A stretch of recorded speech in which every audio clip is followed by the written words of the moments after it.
Welcome to Appleseed Legacy and this month's edition of the Good Green News.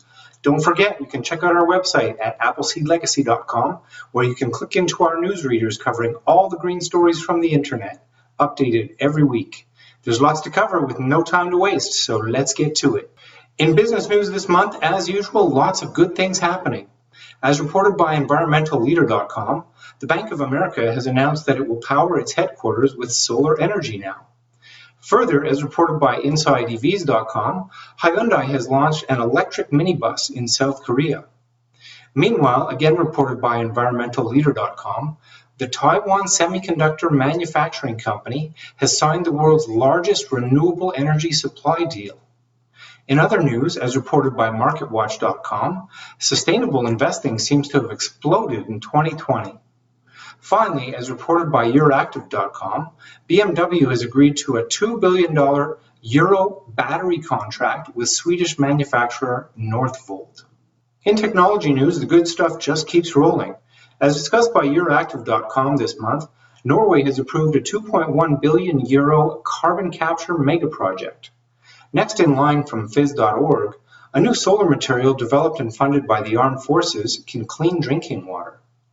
Meanwhile, TheGuardian.com discusses the UK approval for a massive 1.8 gigawatt wind farm off the Norfolk coast.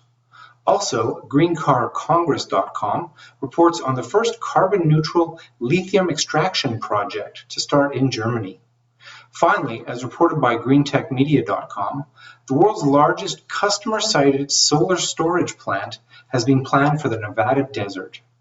Lots of great news in the world on our society page this month as well. As reported by TheHill.com, Joe Biden has pledged carbon-free power by 2035. Meanwhile, Ethiopia has seen the planting of 2.9 billion tree seedlings, as reported by AllAfrica.com. And the European Union Commission, as discussed by Euractiv.com, has begun its review for new aviation emission rules. And we're not done yet, because in California, as reported by greenbiz.com, all new commercial trucks in the state must be zero emission within 25 years. Finally, as reported by theguardian.com, the UK electricity grid could turn carbon negative by 2033. Finally, lots of great news once again from the world of science. As reported by InsideEVs.com, the organization Adionics has developed a method for improving battery dynamics without changing the chemistry. Also, scientificamerican.com shares how the historical oyster harvesting practices of Native Americans were truly sustainable, a great lesson for today. Another story from environmentalleader.com discusses how plant-derived silica can lead to sustainable beauty products. Also, a report from theguardian.com discusses the world's largest nuclear fusion project, currently being built in France. If all this wasn't enough, our last story from phys.org shows us that sustainable roads can result from the use of old tires combined with building rubble.